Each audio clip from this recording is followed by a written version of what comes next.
métrage, Les Cowboys, après sa diffusion donc à Cannes à la quinzaine des réalisateurs, après la diffusion au festival du film américain de Deauville, où c'est le film français qui a obtenu le prix Michel Tornano.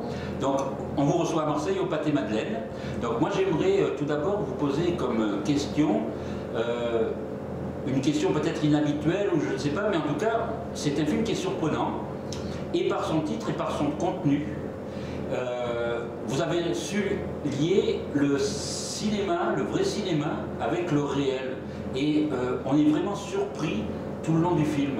Donc est-ce que vous aviez conscience, en traitant ce sujet de cette façon, que vous alliez faire ce qu'on peut appeler un ovni? Ah, non, je ne pensais pas faire un ovni. Ce que je pensais, c'était effectivement utiliser ma cinéphilie, qui est une cinéphilie classique, celle des grands films d'aventure, celles qui m'ont bercé ma jeunesse, et puis l'utiliser pour parler du monde d'aujourd'hui. Et effectivement, le titre c'est Les Cowboys parce qu'on a affaire à des gens comme ça qui aiment la country music, qui se déguisent en cowboy le week-end, une famille, c'est une famille tout à fait normale. Et puis cette famille, voilà, la fille Kelly va partir. Et puis voilà, et on va la chercher. Le père, la mère vient, lui dit « T'as pas vu Kelly ?» C'est la première phrase du film. Le premier dialogue du film, c'est « Tu sais pas où est Kelly ?» Et le père dit « Non, elle peut pas être bien loin. » Et ils vont passer 15 ans à la chercher. Et donc, à partir de là, effectivement, parce que c'est un film qui se déroule sur 15 ans, qui se déroule sur 3 continents, alors effectivement, j'avais le sentiment de faire quelque chose qui est un petit peu différent des films qu'on va voir souvent. Mais, et puis, parce qu'il a cette facture classique, parce que ce que je voulais lui donner, c'était ce souffle-là, ce souffle de l'aventure. Et puis, parce que je pense qu'on peut parler du monde d'aujourd'hui. Vous voyez, parce que ces gens pensent qu'ils sont des cow-boys, ils vont croire que les autres, les ennemis, les islamistes, ils vont croire que c'est des Indiens. Et donc ça aurait pu s'appeler les cow-boys et les Indiens. Mais c'est cette métaphore-là. Et du coup, ça permet d'utiliser des tas de scènes qu'on a vues dans des westerns. On va fumer le calumet de la paix, mais là c'est avec des talibans. On va marcher et puis on va voir la silhouette des Indiens qui vous suivent, voilà, comme dans les westerns, on va suivre cette aventure-là. Mais ça va parler du monde d'aujourd'hui. Et je crois que c'est un film très français, un film très actuel, et en même temps, j'espère qu'il a cette qualité classique. Oui. Et en même temps, ce qui est intéressant, c'est que c'est vu du point de vue de la famille, surtout du père et du frère, parce que c'est vrai que ensuite on perd la fille de vue, et donc comme la famille, on va la chercher et on va avoir des surprises en permanence. Bah oui, on se doute un petit peu de certaines choses, mais pas de tout. Comme l'histoire commence à 94 et Kelly part, et elle part en fait pour le djihad. Elle part pour le djihad à une époque où on ne savait pas ce que c'était que le djihad, on ne comprenait pas. Il y a un personnage qui dit ça dans le film, très tard dans le film, qui dit « Ah, c'était le début, on n'avait pas compris ». Et bien effectivement, on n'avait pas compris. Et vous savez, ça raconte ça, ce que je voulais, c'était raconter un peu cette première guerre mondiale. Là, cette première guerre mondiale, qui a été cette bataille contre Al-Qaïda. Vous savez, on se réveillait un matin, puis Londres était sous les bombes, un matin c'était le 11 septembre, c'était le Jakarta ou Madrid. Et donc, je voulais que ça vienne rythmer le film, comme ça a rythmé nos vies pendant ces années-là. Et puis le film se termine en 2011, au moment de l'exécution de Ben Laden, donc comme si c'était la fin d'un cycle. Vous voyez, comme si c'était une première guerre mondiale, pas celle de nos grands-parents, la nôtre. Et puis voilà, vous savez, effectivement, ces personnages ils vont être surpris comme nous, parce qu'ils vont découvrir petit à petit les choses. Mais comme nous, on les a découverts avant le 11 septembre, qui avait entendu parler de Ben Laden, qui avait entendu parler d'Al-Qaïda. Et puis tout d'un coup, on a découvert. Vous savez, quand la première tour quand le premier avion tape la première tour, là, on se dit « Oh, c'est un accident ».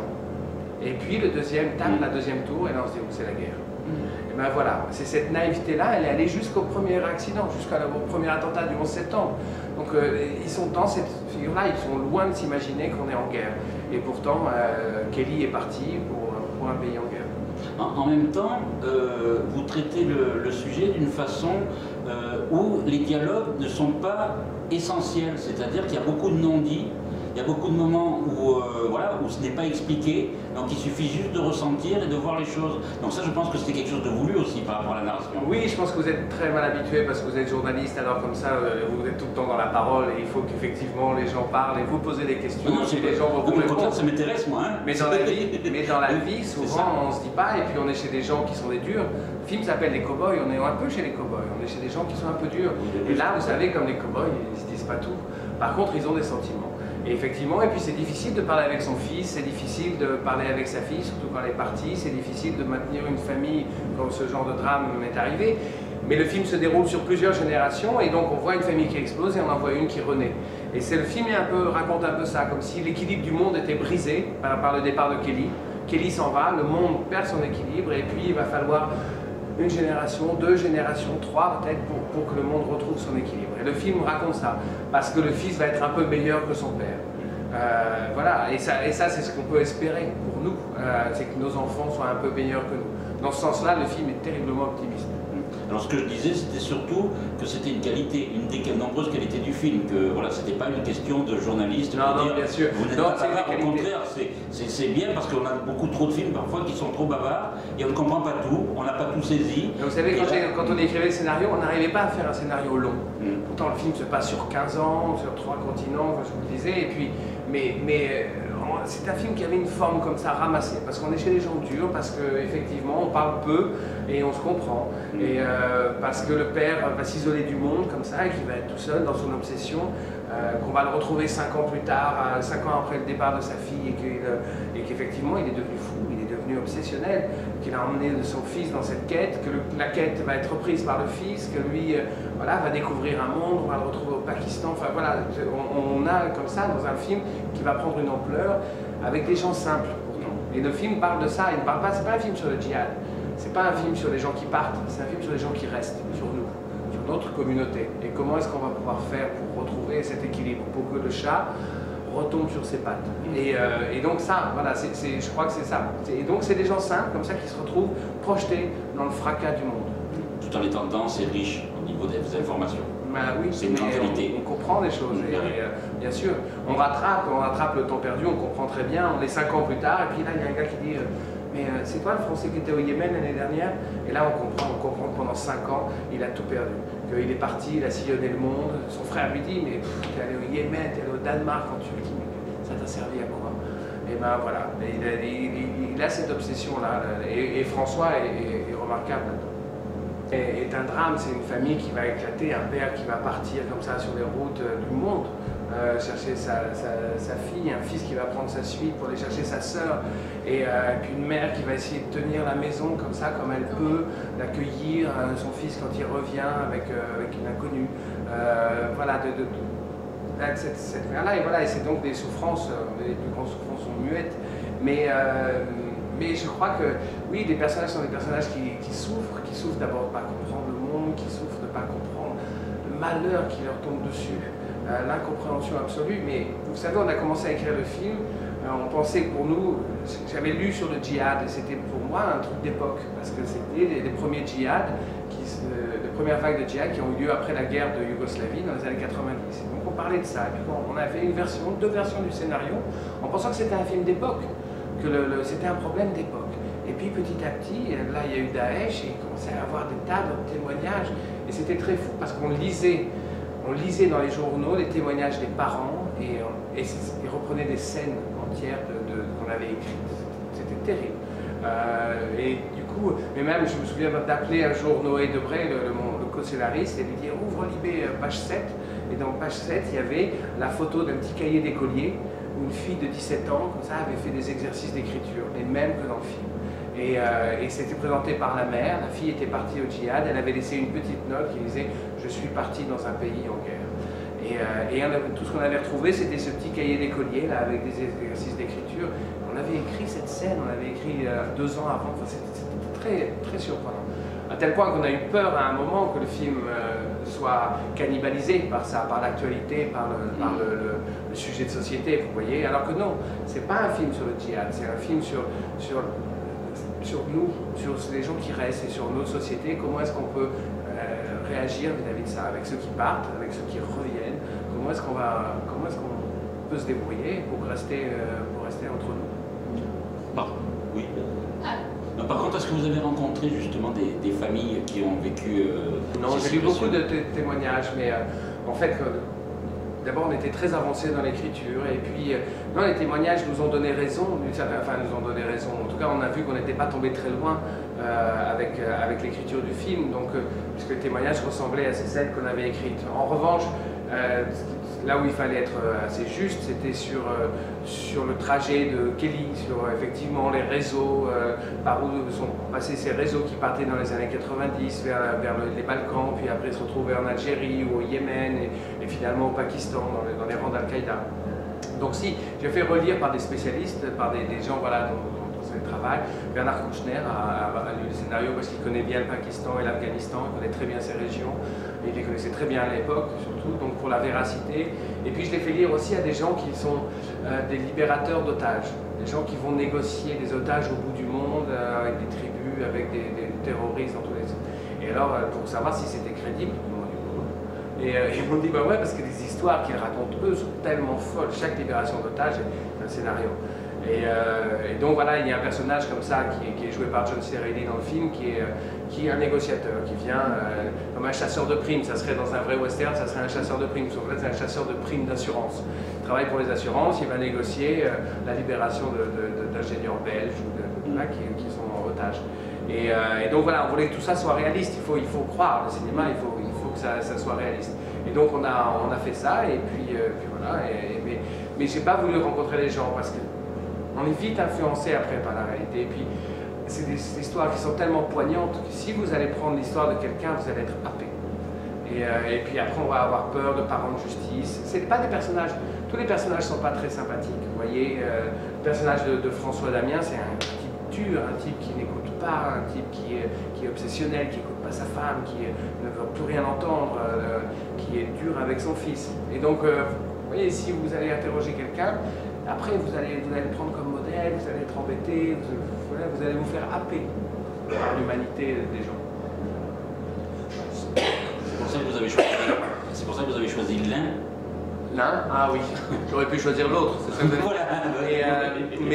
Non, j'ai choisi l'un parce que, d'abord parce que je voulais qu'il y ait des montagnes au fond, parce que je voulais que les paysages soient magnifiques, comme ces paysages de western, et donc des montagnes, on va en trouver voilà, en France, dans les Pyrénées, mais c'était trop loin. Moi je viens de là, je suis basque à la base.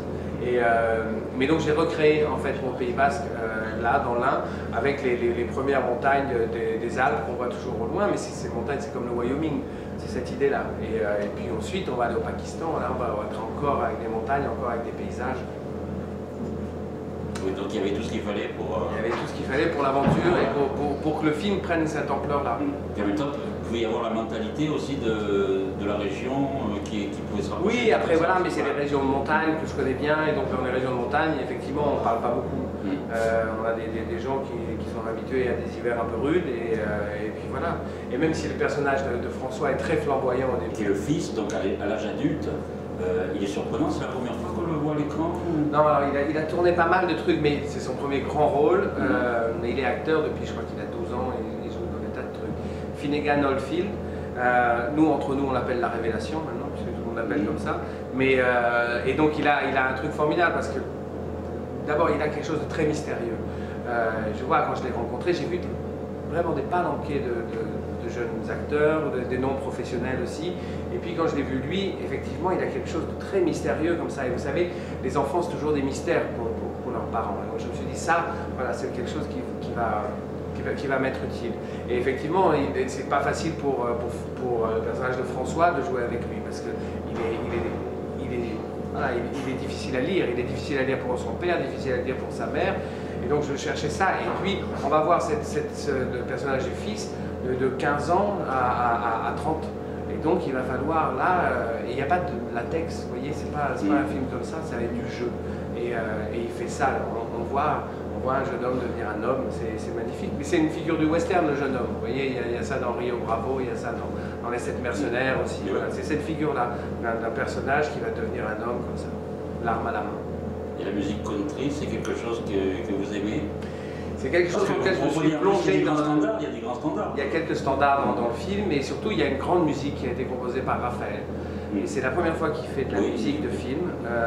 Et là, on découvre Raphaël, pas le chanteur avec sa guitare, on découvre le compositeur.